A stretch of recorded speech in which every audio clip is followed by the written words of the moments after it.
If we go to page 54, we can talk about the benefits of Lama Tsongkhapa's practice. Okay? When we do Lama Tsongkhapa's practice, we can definitely get protection from spirit harm. Definitely. Some of us are more sensitive, we see spirits. Some of us are scared because we go to places that have spirits. Some of the spirits are not harmful, some are harmful, some are neutral, some are nice, some become harmful, some become nice. They're just like people, many different personalities. All right? But definitely, Lama Tsongkhapa's practice can protect you from spirits. There is no doubt. If dukkha can protect you, Vajrayogini, why not Tsongkhapa? Why not? So Tsongkhapa's practice is profound for protecting you, us, me, from spirits. And Lama Tsongkhapa's practice will give you 7 different types of wisdom. 7 types of wisdom we'll talk about a little later on. Next one is, we can definitely gain compassion from doing Lama Tsongkhapa's practice. What is compassion? Compassion is this. Compassion is when you do more for others and you don't put your burden for others. Then, Lama Tsongkhapa will give you spiritual power. What's spiritual power? When you talk, it has power. It has convincing power. How many of us talk, but it's so hard to convince another person? What does that mean? We don't have spiritual power. Spiritual charisma. Why is that? Because we don't have integrity. What we say, we don't do. What we say, we don't do. What we do is not what we said. So when we don't have integrity, we don't have spiritual power.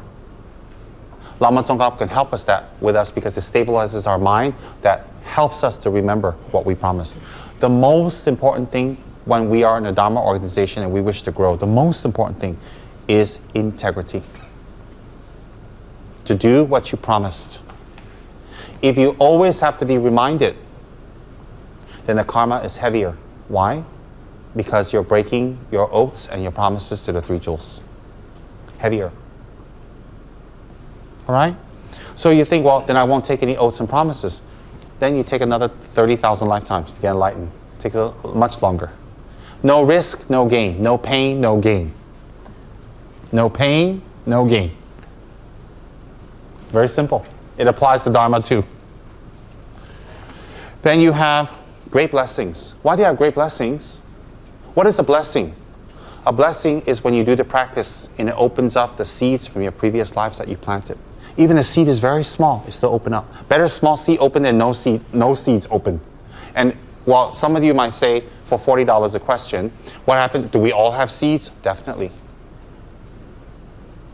You even have seeds from last year when we met and we had Dharma. You have seeds from going to Kechara and seeing Lama Tsongkhapa.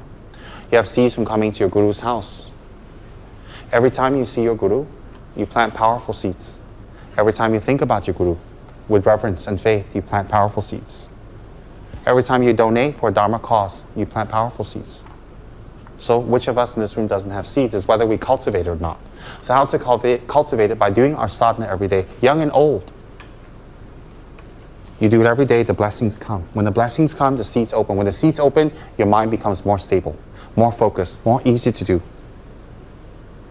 So it's very important. The pain that comes from practicing Dharma doesn't come from Dharma, it comes from your attachments. Laziness, selfishness, greed, excuses, lack of integrity, lying, don't care about others. That's what makes you suffer. That's what gives you the pain. So of course, if you practice Dharma with those qualities, you're going to be in a lot of pain. Why? When you're sick and they apply medicine, it's very painful. If Carmen sees a treadmill and goes on it, it doesn't create her any pain. If I go on a treadmill and I see it, it's a lot of pain. The treadmill didn't create any pain for me. My fat created pain for me. So visualize me, Liu, Yik Ming, Datin Jennifer. We're called the Fat Brigade. And then throw in Metok. We're the Fat Brigade. If you show us treadmill, before we get on, already painful. Even when you think about it, already painful. Now you get Freon. Then you get Joang.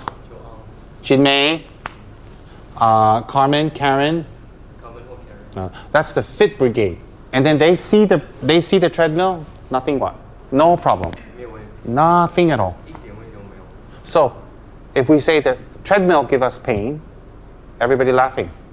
So if I'm lazy, sneaky, greedy, no integrity, playful, irresponsible. Oh, the Dharma, very painful. Very painful Dharma. And if we meet a guru, ayo, better learn off the internet. Because through the internet, you don't get enlightened. You just learn a little of Dharma and you eat your potato chips and relax. With the guru, if the guru real, oh, very painful. Very painful. Some people run away from the guru. They give their resignation letters. They resign. Bye-bye. I cannot stay up late. I cannot do this. I cannot do that. Goodbye, bye-bye. You're the object of my pain. But if you think about it clearly, you came to me like that. I didn't give you the pain. Kechara Dharma didn't give you the pain. You came like that. So if you think the Dharma or your guru give you the pain, in fact, the Dharma is taking away your pain. So the process is painful. In fact, for some of us, sit here for a few hours, listen to Dharma, very painful. But if we sit in a restaurant, in a pub, in a car, and spend 6-7 hours with a pretty girl, no pain at all. No pain. In fact, knees very fit. No problem at all. Yeah. So how come? It's not the girl or Dharma, it's our mind. Yeah.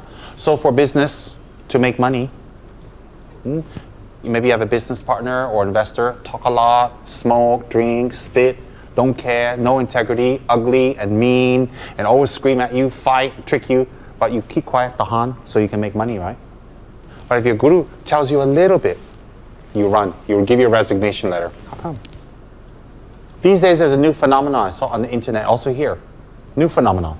If you're pushed beyond your comfort zone by your guru, you give a resignation letter. I saw that on the internet and other centers too. And the many years your teacher gave you Dharma talk, the many years he gave you initiation and love and care and advice, it's all gone. Forgotten. It doesn't matter anymore. Then what Dharma practice are we doing?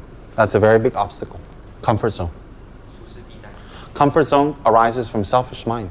For me to be more comfortable, how much you need me, it doesn't matter. As long as I'm comfortable, I don't care how much you need me.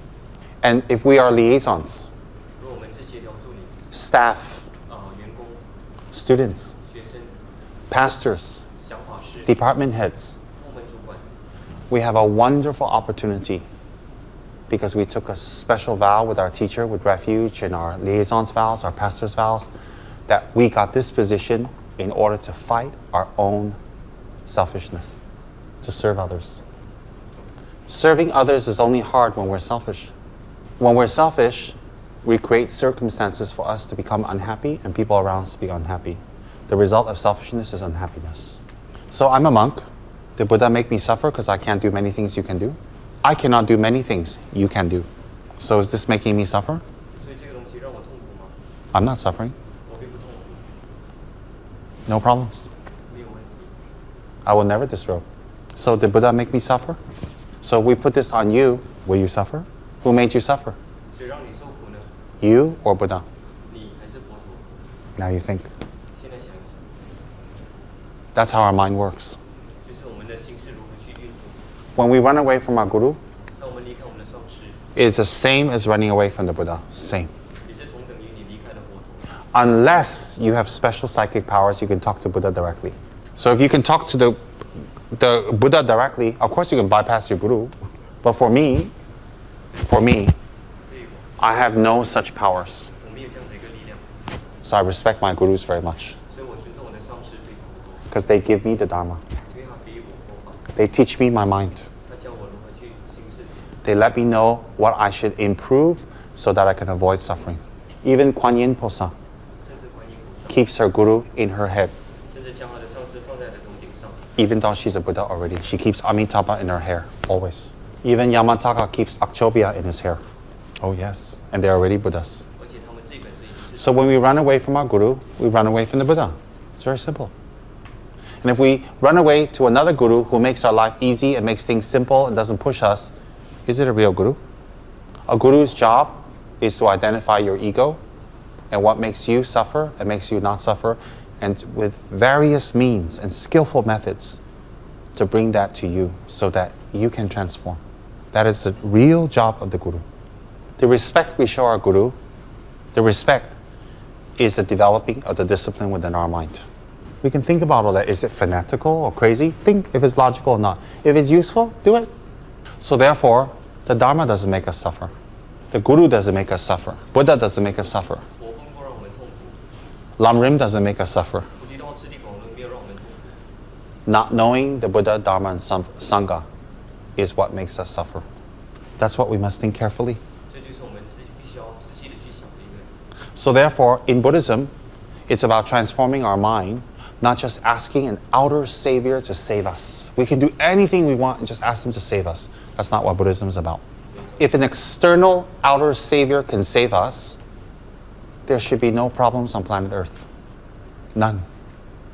But if we pray to an external outer savior, we can ask this savior in our mind to bless us, but we still got to do the work and transform. We don't just simply stop there and say, we've been blessed, we've been baptized to be blah, blah, blah, blah, blah, and everything's fine. Because if that's the case, there would be no wars in the world, right? So many people are baptized. Then what happens? Buddhists are baptized, Hindus are baptized. You don't just pray and then say, forgive my sins, and then everything's fine. Then you go back and sin again. Forgiving your sins is not an option to have more sins. Forgiving your sins is really repent and you don't sin again. Okay?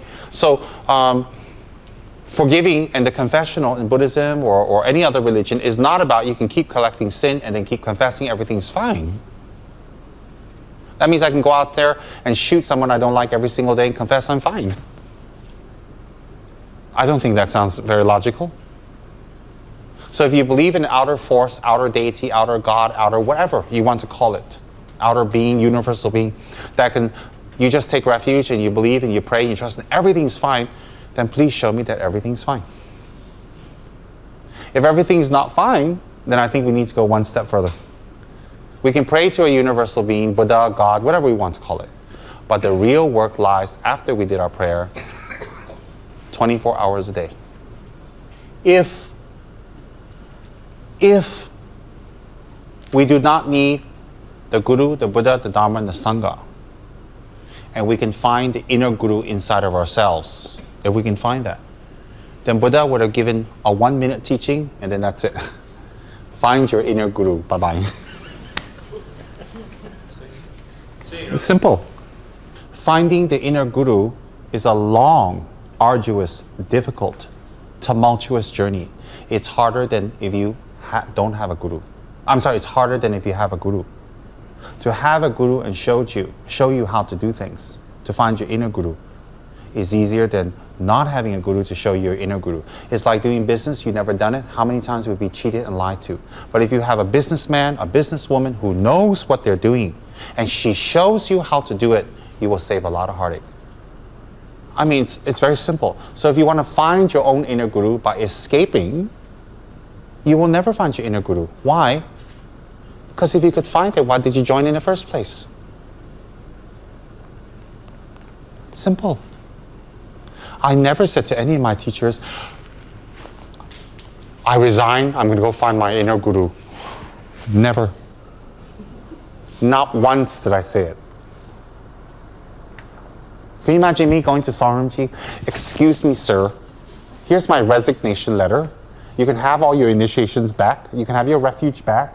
You can have everything back. And I'm going to go find my inner Guru. I'll probably get a nice slap and say, okay, get lost now. How dare I be so arrogant to think like that after so many years? I spent 6 months with Saramji and it impacted my life. And I don't talk about him for long because it brings tears. And I don't want to cry like a little schoolgirl.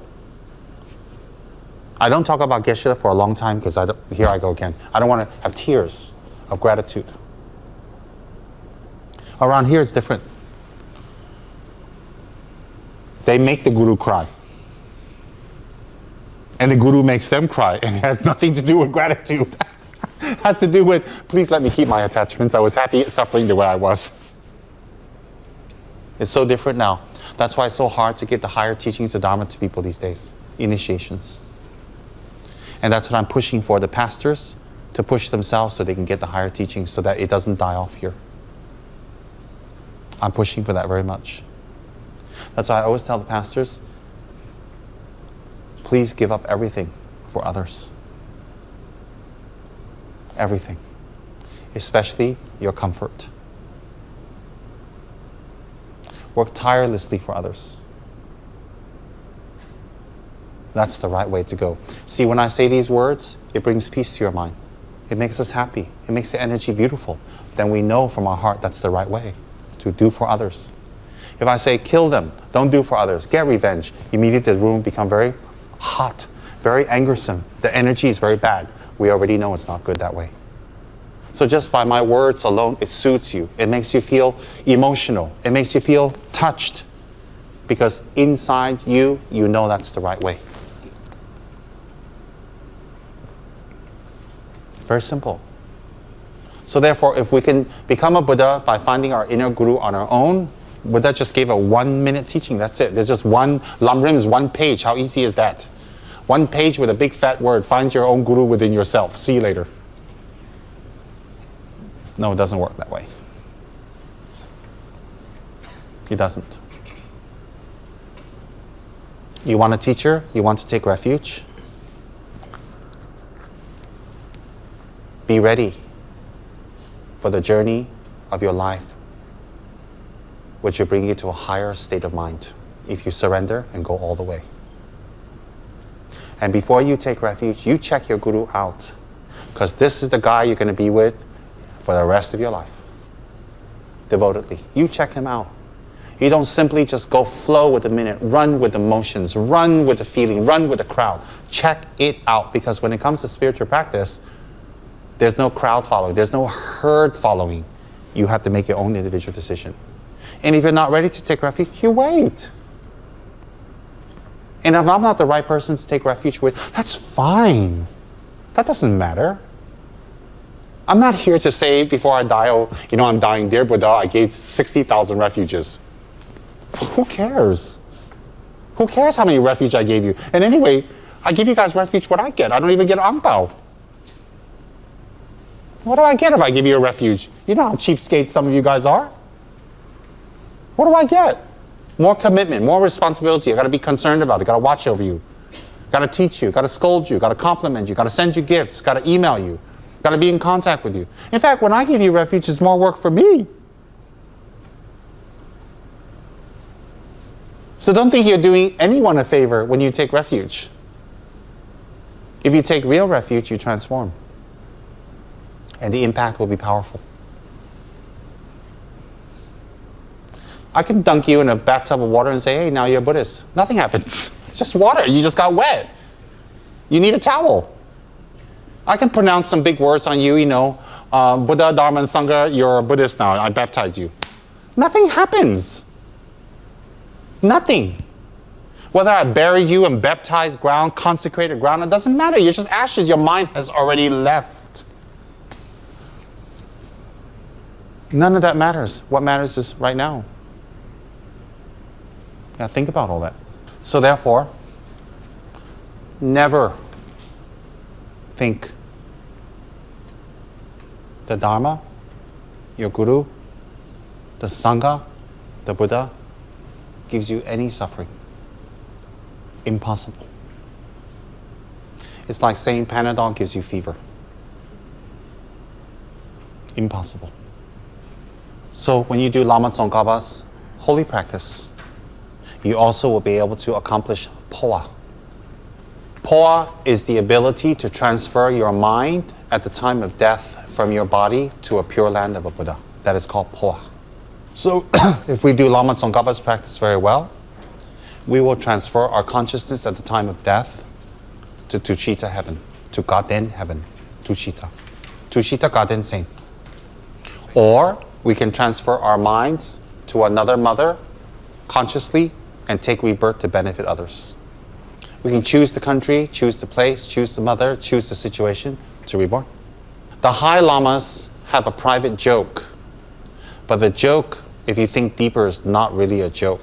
Don't go to Ganden heaven. Lama Tsongkhapa will not let you stay long. He will ask you to go down and help. Go to Kechara. Vajrayogini teach you the Dharma directly and you will meditate in her realm. So for lazy, sneaky people like us, Kechara is better. Oh, the High Lamas joke like that, but I think... Really? Once you go to Tushita or Ganden heaven, Lama Tsongkhapa, they always say, never leaves you alone. Always requests you, take rebirth. Take a rebirth. Go down, take a rebirth. Don't stay here. Go take rebirth. Help. Always Lama Tsongkhapa will say that. That's what the High Lamas said. They told me. I wouldn't know. I've never been to Ganden heaven. So I have to take their word for it. That's why I say, let's do Tsongkhapa's practice, do Poa, and take a left turn to Kechara. Tsongkhapa won't mind. He won't mind. I'm very sneaky. For the public, I put Tsongkhapa there in KH. Tell everybody go to Shita privately. Look what I put. Privately, do you see a big Tsongkhapa here? I don't want to go to Ganden because I know they tell go down. Not that I can go there, but if I can, that's why for the public, I'm very goody-goody. Show you I'm so holy. I'm not attached. I put Tsongkhapa there now. But in private, we will be very good friends. Datin Jennifer doesn't want to go to Ganden. She wants to go to Kechara too. Yes. That's right. When she goes up there, she won't be sent down to remarry again. So, it will protect you from outer, inner, and secret obstacles when you do Lama Tsongkhapa's practice. You can avoid harm from weapons if your practice is very advanced.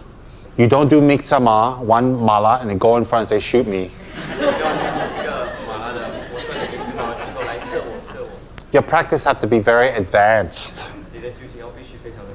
Okay? So you don't do miksama, wear a cape, go out there and be Superman. Doesn't work. Then, it will help with crops, food, and livelihood. Where there's a Lama Tsongkhapa statue, it's always said, that person, that household will never go hungry.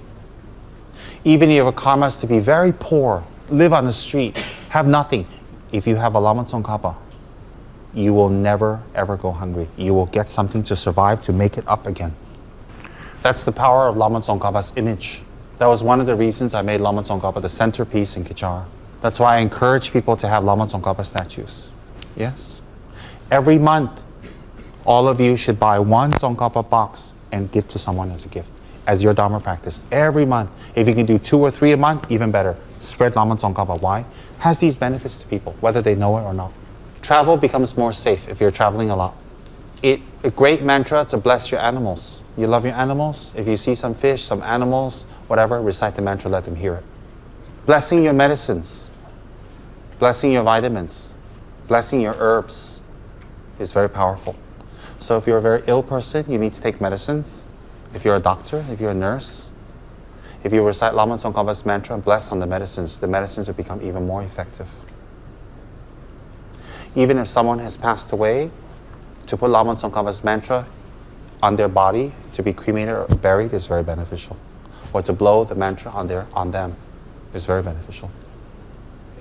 And it's wonderful, wonderful for our parents. If we are so lucky that our parents are alive, it is so incredibly important that we as children, whether you're 50 or 5 or 15, to do Lama Tsongkhapa and dedicate for our parents.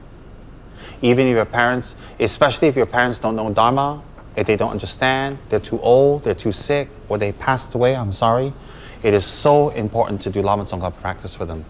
Don't say to your parents every day, oh, I love you, I love you, I love you, I love you. It's empty words. It's empty.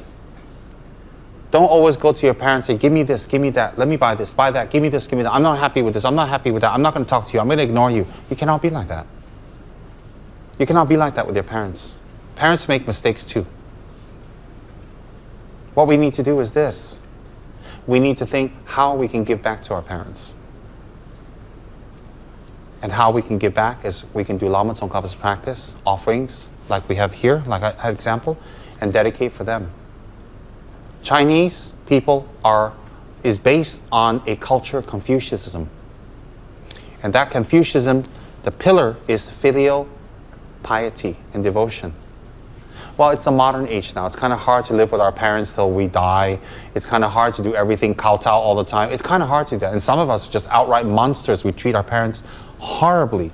And from the result of treating our parents horribly, depression, unhappiness, mental instability comes back. Oh yes. If our parents were very kind to us, then when we abuse them with a negative thinking, then mental instability will come back to us. And we will suffer a lot of mental problems, depressions, unhappiness. Why? Because that's the feeling we gave them. If we gave them unhappiness and mental depression, all that, without knowing, not on purpose, or they feel that way from something we did, of course there's no karma. Example, I don't think Buddha collected bad karma from going to become a monk. Now, if he went to become a monk to get his mother back, to get revenge, to hurt her, it's very bad karma, very bad. But if he left his mother to go and do Dharma and benefit people and help and learn, then if his mother is hurt, then he didn't intend it. So of course there's no bad karma on that. It shouldn't be, because it's intent. But if we grew up torturing our mother, our father, disrespecting, hurting them, being nasty and not nice, and always getting them, always abusing them, taking things from them, always not being lazy, irresponsible, of course the karma will come back. Do you know why? Because of the pain we gave to someone that loves us so much. There's always a cause for an effect. There's always a result for a cause. So what's the solution? To do Lama Tsongkhapa's Miktsema and filled with regret. When we regret, the karma gets purified. When we do Lama Tsongkhapa, it makes our mind very happy. That's why the old monks in Ganden always say, when you're unhappy and depressed, they always say that. Do Tsongkhapa mantra a lot. Even when Setrap takes trance, do Tsongkhapa mantra. Forget about Tara, forget about VY, forget about Setrap. Do Tsongkhapa mantra. When you're depressed, unhappy, you're feeling down, do Tsongkhapa mantra. Forget about all your other hang-ups. All the old monks cannot be wrong. It's very powerful. So mental unhappiness always comes back to us because we created unhappiness in other people's minds. We created fear in their minds. We created fear in their minds of us, our future. That's why it's very important to do the best we can, always, and transform. Then some of us don't abuse our mothers per se or say bad things, but when we're irresponsible, we always are forgetting things, having accidents, knocking things, we're lazy, we're sleepy, we don't care. It's the same thing. Because if our mother knew, she would be very worried for us, and the karma is heavy. So therefore, if we have hurt our mothers, not because we want to, but cannot help it, and we're doing something good, that's different. That's very different. All right? So, Buddhism doesn't teach us to abandon our parents. Buddhism teaches us, in fact, how to benefit them on the highest level. The highest level. So, to do Miktsema every day, make offerings on our altar to the Buddhas, and dedicate to our parents is very powerful practice. It's wonderful practice, no matter how old we are. Do we miss our mothers and fathers? Or, I'm so sorry, are our mothers and fathers doing business or doing some kind of work that's not very virtuous, that collects a lot of bad karma? We're not able to tell them, they don't want to accept. We do Miktsema for them. We create Lama Tsongkhapa statues for them. We spread Lama Tsongkhapa's teachings for them. We create Lama Tsongkhapa books for them. We should do that always. Not just recite mantra, make an effort. They're going to help them. Lama Tsongkhapa is the best mantra for unhappy mind. And the funny thing is, my protector told me a few months ago, after your disease is healed, then you do 400,000 black manjushri mantras, and then you do Miktsema always. Now I know why. These 2-3 months I've been very unhappy. And he knew. He knew it was coming. So Miktsema helps. I know, sorry to break your fantasy, I'm not a Buddha. I get depressed and unhappy too. The difference with me is I don't stop helping others even when I'm unhappy. So therefore, I don't turn off, I don't cut off, and I don't disappear when I'm unhappy. I still do work to help others. Do you know why? Because I know the cause of my unhappiness. So I don't want to increase it. It's very, very simple. So therefore, it's never too late. Lama Tsongkhapa is the way. Create his statues for others. Create images. Share his practice with us. Don't share his practice and give his practice to others so you can go to heaven. Share it because they're suffering and you can help them. And they don't need to be Buddhist. We don't need to convert the world. You don't have to be Buddhist to have vitamin C. Vitamin C is for everyone. So Miksama is for everyone. Mimete Tetin is for everyone. Geshe Tsurim Gyaltsen very much promoted Lama Tsongkhapa when I was there. For 8 years, that's all he talked about. Yet he was a master of Tantra. And it's only years later I understood why. When I went to Gandhin, I understood why. When I saw what Lama Tsongkhapa did in Gandhin, I understood why. So I recommend it to all of you. On your altars, you should definitely have as big as possible the Lama Tsongkhapa statue. If you have one, it's small. No offense, give it away, get a bigger one. We got big cars. We got big women. We got big husbands, big vacations, big houses, big jewelry, big appetites. Why not a big Tsongkhapa? How come everything big, Tsongkhapa small? Your altar should be beautiful and big. And if you come across people who cannot afford it, genuinely cannot afford it, buy a big one, give it to them, no motive, quietly. Spread Tsongkhapa. Make your altars clean and beautiful, free of dust. Beautiful offerings, dedicated for the right purpose. It's very nice. Some people say, oh, Buddhism is idolatry. They pray to statues. No, I'm not praying to a statue. I'm praying to Buddha. The statue represents Buddha. Well, why can't I pray to Buddha directly? I can, but I like a statue because I can't meditate so clearly on Buddha. So I just look at the statue easier. I'm not praying to the statue. If like that, all the Christians are praying to a cross. I mean, it's a cross what? What's that? What's Mother Mary? That's a statue. They're not praying to the statue, they're praying to Mother Mary. Her kindness represented by the statue. Same thing. For me, personally, I love statues. I love this since I was a child. I like big statues, wonderful statues, always. Now, I mentioned 14 principal benefits of doing Tsongkhapa's practice. Now I'm going to ask you questions back for $40. I'm going to ask you to name me one benefit of doing the practice, and you can't repeat what someone has said. Okay? Yin Xi, give me one benefit. Without looking at the book in your notes. And it's just like the medicine, and you can bless your... Very good. You can bless your medicines. Good. Lee Kim, another one. Compassion. Very good. Mr. Ng, another one. Very good. And what's Poa practice? To where? To rebirth where? That's right. Wherever we want. That's absolutely correct. And where do you want to go? Gandhin or Kechara? Don't say it. You're in my group. You mean another benefit. Very good. Very, very good. Sean? Travel. Good. How does he help you in travel? Ensure safety, like Yeah, especially in dangerous areas. Yeah, it's quite serious. Helena, another benefit. Very good. You love animals. Very good. Louise, another one. Stable. Very good. Stability. Wang Ying? You won't be harmed by weapons. Very good. Very good. Eric? for the parents. Excellent. To dedicate for our beautiful parents. Albert? To protect us from unhappiness when we're depressed and we are Depression, unhappiness, low. It's very strong these days, isn't it? Very good. Madeline Honey? Very good. Open up karmic seeds. Excellent. Sophie? Hmm? Excellent. Wisdom.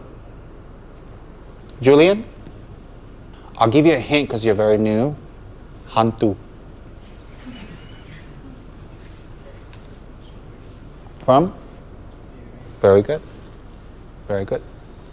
Protects us from spirits, black magic. That's right. Master Lu, can you think of another one? Take your time. There's a few. Enlightenment. Excellent. To become a Buddha. That's the final goal, yes. There's some left that people didn't mention. Nadia? She's like, I knew it. Why did you pick me first? why pick me when the buffet almost finished? She's the. Now we'll film her to make sure she's giving the right speech. I'll give you a hint because you're very new, okay? I'll give you a hint. Farmer. For plants and vegetables. Growth. Crops. Fertility. Yes. Yes, very good. You're very new, so I'll give you that. I think we covered everything. Yeah, we covered everything. Not bad. Sorry? Sweet what? One person. Spiritual power, that's good. Pastor Chia, what's spiritual power? You give me your interpretation, your way. What's spiritual power? Chia's now a Astro star. Yeah, he's going to be on different episodes of Astro talking about Buddhism. That's right, very good. Spiritual power is when we talk about Dharma, we can be able to convince people. Very good. Very good. We have the ability to convince. Yeah, that's it. It's not hard. But read the book because I give you a little more detail. Okay? Now, yes, $40. Long life. Very good. And that's the long life Tsongkhapa form. One hand down, holding wealth vase, the other hand up. This is the principal form. This is the long life form. You can set up our altars like that. Have Lama Tsongkhapa in the center, Vajrayogini on the left, Satrap on the right. That's Kechara. Outer Kechara. There's the inner one, but outer is like that. Now, if you want something bigger and just condensed, you can have just this Lama Tsongkhapa. And where can we get these beautiful statues from?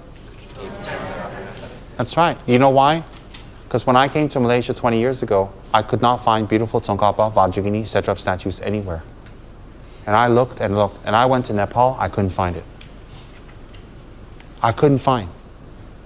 And I started creating Lama Tsongkhapa statues made from, what's that material? Do you guys know? Resin. A resin, yes. Cha was with me in Penang. Because that's all we can afford. And now we're so fortunate and lucky that we're blessed that we can create these kind of statues. Big and beautiful. Every single one of you should have a Tsongkhapa like this in your house. Either this form or the long life form. Every single one of you. This size, this form, and you know what? Go to KSA and put the mantras in. Put millions and millions of Tsongkhapa mantras in. Manjushri, Yamataka, I have it all. Put the mantras in.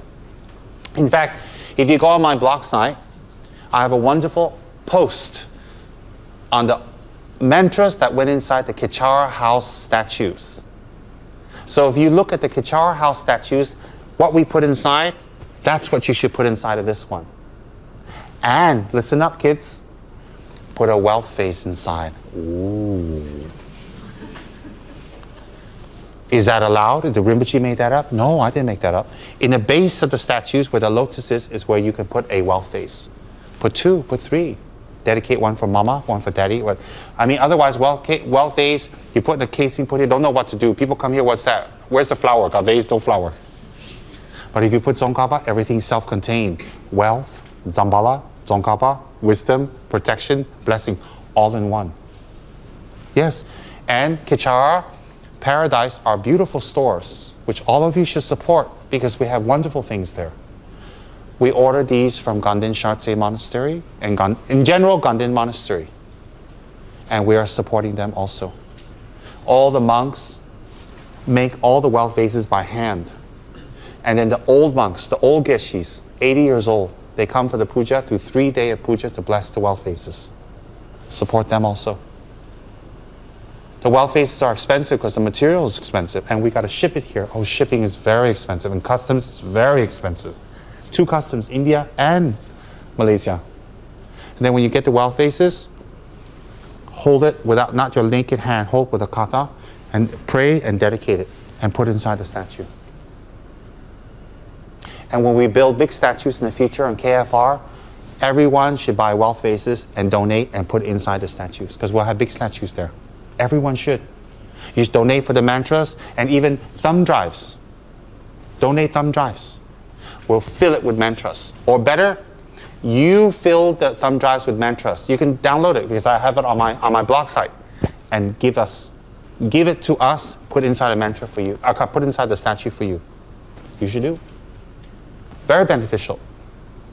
On KFR, we're going to have a Vajrayogini stupa. My goodness, go and get your wealth vases. Stock up now. Because KP, they run out of wealth vases very fast. Ganden cannot produce so fast. I'm not joking. Grab it. Because when the Vajrayogini stupa comes up, no wealth vase, how? Cut your hand, put inside out. Too late. Leave a little hole in the stupa you put in later when the order come in. Cannot. Sealed. You should prepare. You should prepare.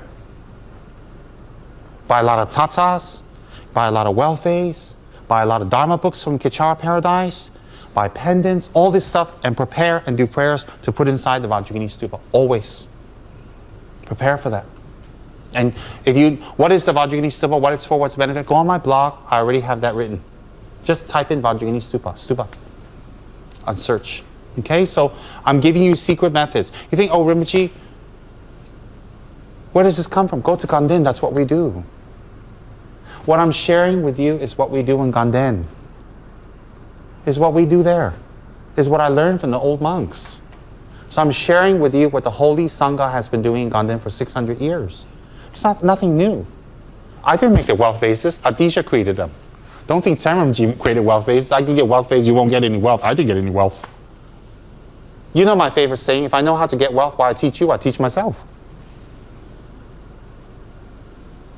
Yeah. So you should do that. Everybody. Don't say, oh, I'm poor, I don't have money.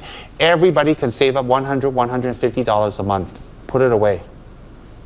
If you're buying one lump sum, of course cannot. We can pay our trips to Bangkok. We can fly away and visit Europe. We can buy new clothes for Chinese New Year's. Everything except wealth vase? No, you should do. Not just that. Dharma texts, tsatsas, prepare. Because I want the stupa to be very big. And don't give it to me now. Buy it and keep it because I don't have storage. Oh, you should do. And all of you, unless you're traveling all the time, should have a very big statue. And if you're traveling, you have some funds, you buy it, donate it. Donate it to someone. You should definitely do. And make your Tsongkhapa statue your way. You want to put jewels on it, put jewels. You want simple. You want gold. How you want to do it, make it as beautiful as possible. Because remember, it's not a decoration or furniture piece. It's not something you buy from IKEA. It is something to collect merits to gain enlightenment, to gain freedom. So take your altars very seriously. Some people freak out, oh, this is like temple, so many big statues. What's wrong with this like temple? Temple's good what? If temple's bad, why we go temple? Say, yeah, temple good what? But you're not monk and nun. Yeah, I'm not monk and nun. But why can't I have beautiful statue? Nothing wrong. Oh, the big statue like that cannot maintain, maybe bad luck. Where got bad luck? Big car, no bad luck. Big girl, no bad luck. Big date, no bad luck. Big trip overseas, no bad luck. Big statue, bad luck. Where got? Where got? Wai Ming was one of the first people in Malaysia to buy big statues. I had a set of Chenezig Nyesun Kundro. Nyesun Kundro is about like that. With a beautiful tara. It's a set with a green tara and egazati. It's a beautiful set. I only had one. I brought it back from Cambodia. And about 15 years ago, Wai Ming bought it. He paid it off slowly. And he has it on his altar with his cats. And he makes offerings. You do make offerings, right? Cat food? They don't mind. The Buddhas don't mind. They eat anything. Yeah, he's one of the few people, because Wai Ming trusts me a lot for 9 out of 10 things. And he got a beautiful big statues there. That's time when I come to Malaysia, I say, oh, Dr. Ruby, I got to tell you a story. She's not here, so she can't get me. Dr. Ruby, who's a fabulous, powerful, very devoted lady, and very, very, very kind lady to me. I consider her my sister. She's been very kind to me.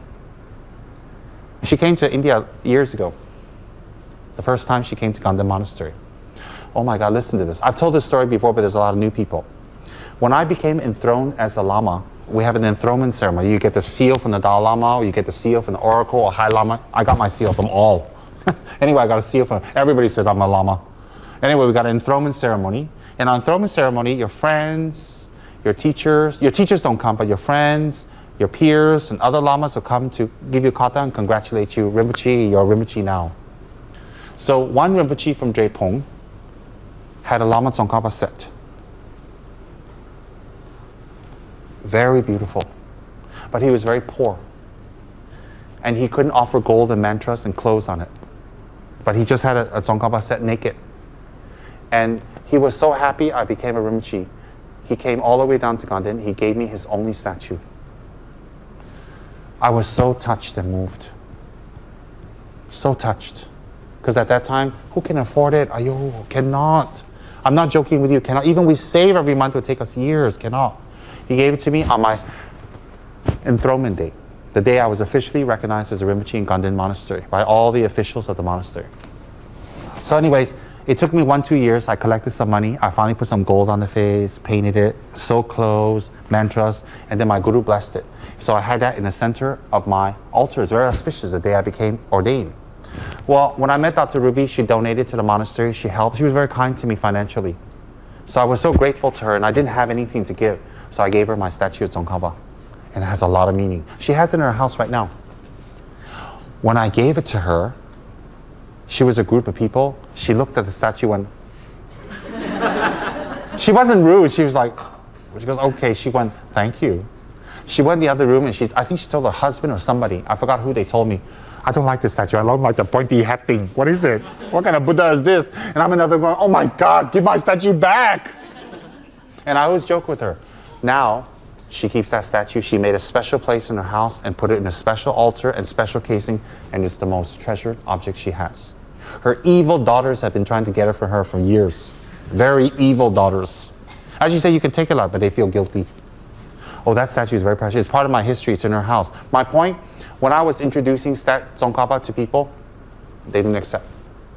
After Dr. Ruby understood, she loves it. She created a beautiful altar in her house, and she worshiped it. She made offerings all the time.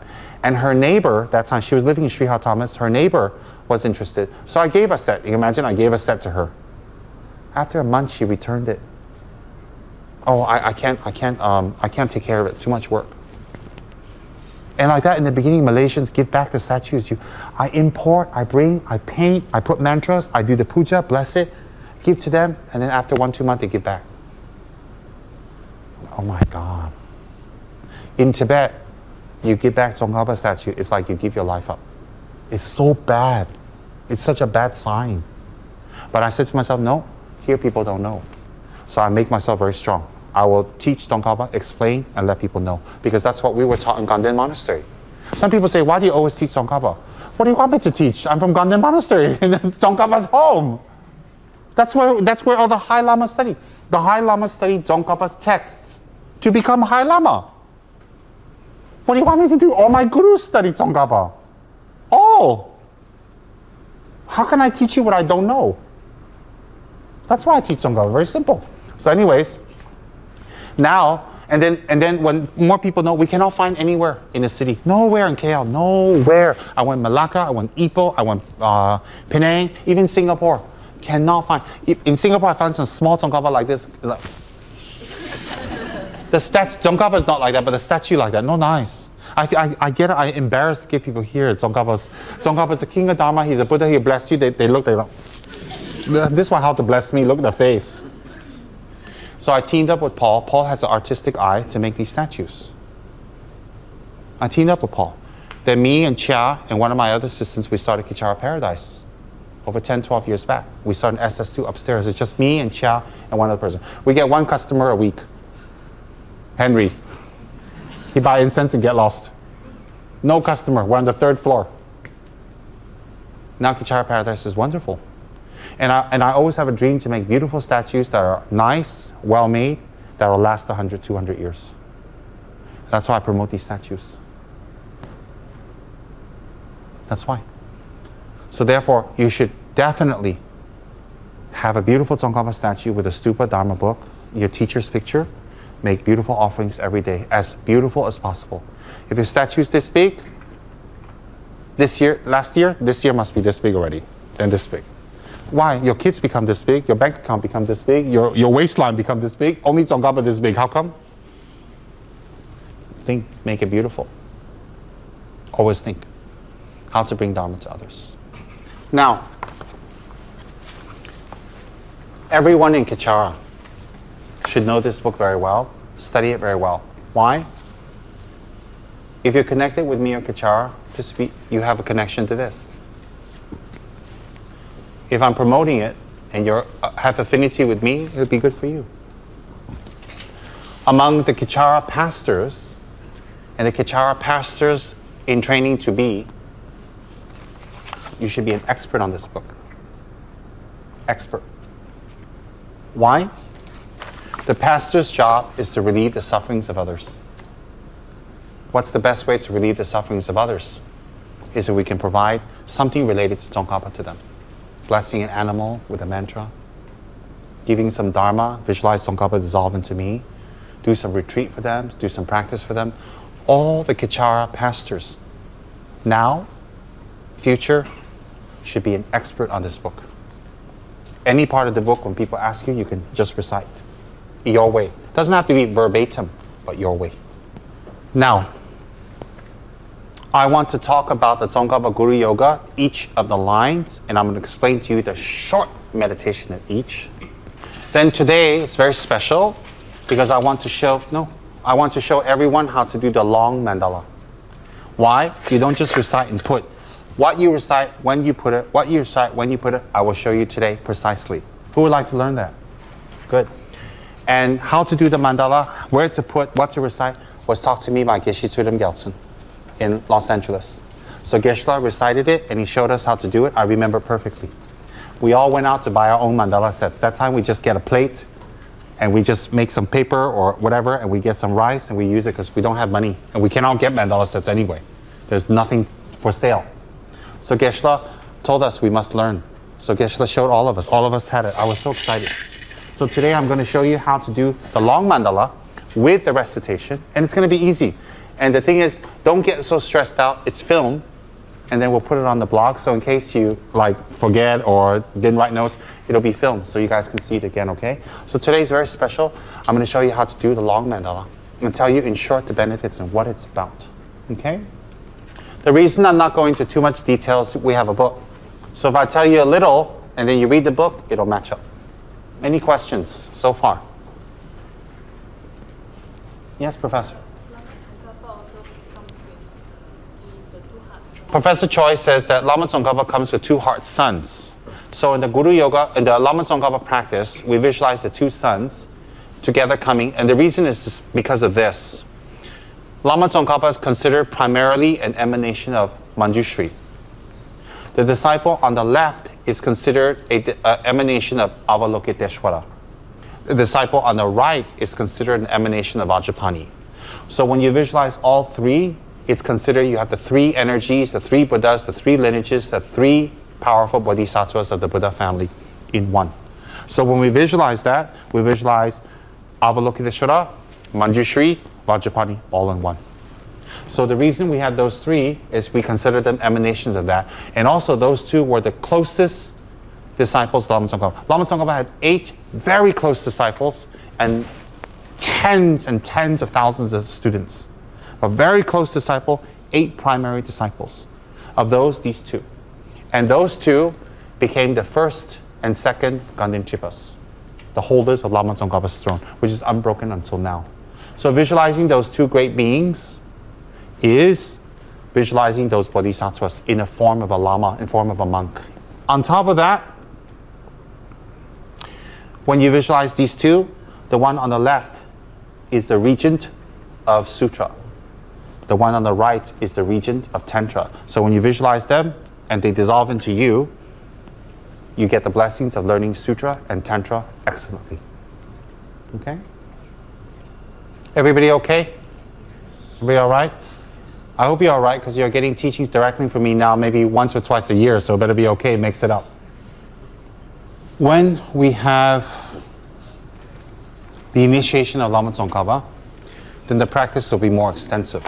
The practice will be much more detailed and longer, but of course the benefits and attainments are faster. So therefore, without initiation, the benefits are definitely still there, but more effort will be required. But anyways, it's good to do it without initiation first. When we do Lama Tsongkhapa's Guru Yoga, we can do it with the ritual items or without. Either way is all right. But what would be very good, not totally necessary, but would be very good is to have a very nicely set up altar. If you're in retreat of Lama Tsongkhapa, then if you look at the back of the book, there's a retreat manual and offerings you require. If you're not in retreat, then simple sensory offerings like that daily would be all right for now. So we have the offering. The first one is the offering of water. The second one is offering of washing the foot water. Third one is flour. Next one is incense, light, perfume, food, and music. Now, those are symbolic of the visualizations. We should visualize the offerings to be padameva, means without end. Many. We should get the best offering vessels that we can afford. The offering vessels that are considered very good would be clay, copper, silver, and gold. These are considered very good. Of course, we can use whatever we can get our hands on. The offering cups and offering items should not be used by yourself or anyone else. They should be used specifically only for the enlightened beings, for Buddha. They should be offered in the morning and cleared out in the afternoon or evening. When you offer, it's from left to right. When you clear it, it's from right to left. When you offer, it's from left to right. When you clear, from right to left. That's not something very strict. You can do left and left, right, right. It's okay also. Offer fresh, new items. Do not always offer leftovers or things you don't like. Don't leave any candles unattended. When you go off, you can recite Om Ahom and blow it out. The fillings of the sensory offerings can be anything you like. Rice, pearls, beans, whatever you can afford. The reason you're offering these items to Lama Tsongkhapa is not because he's in need of them. You're offering these items to Lama Tsongkhapa is because you wish to gather a spiritual force that's very powerful.